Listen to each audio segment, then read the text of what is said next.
ना मोहब्बत संभाली गई, ना नफरतें पाली गई। अफसोस है उस जिंदगी का जो तेरे पीछे खाली गई, तेरे पीछे खाली गई।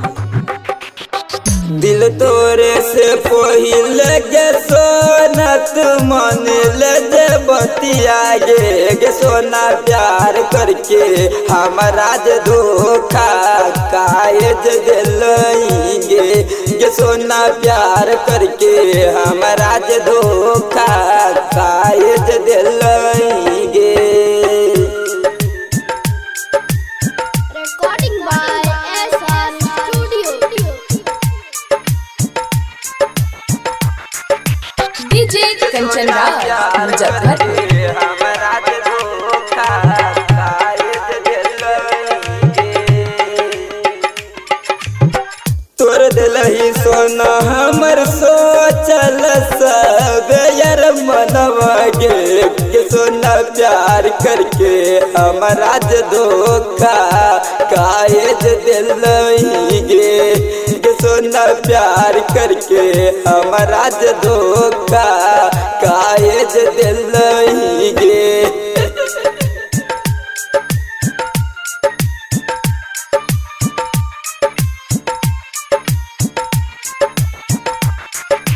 डीजे कंचन राज मुजफ्फरपुर। हमारा जे धोखा कायज दिलगे।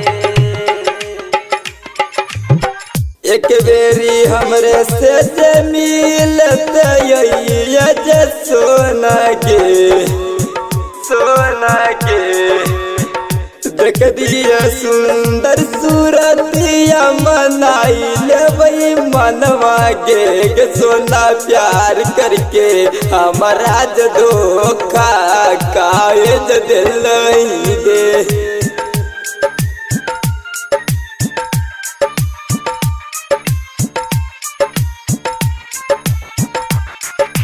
डीजे कंचन राज मुजफ्फरपुर। हमारा जे धोखा कायज दिलगे।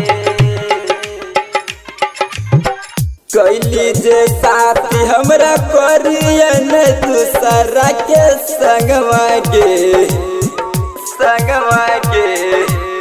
सैया के साथ लेके भैयन साथ बचनवा गे सोना प्यार करके हमारा जे धोखा कायज दिलगे।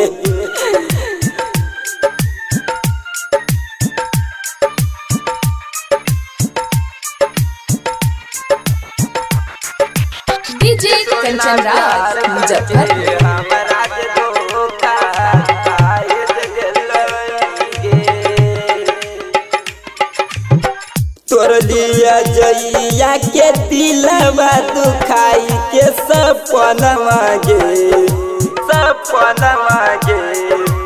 तोर लिया जइया के दिलवा दुखाई के सपनवा गे सोना प्यार करके हमारा जे धोखा कायज दिलगे।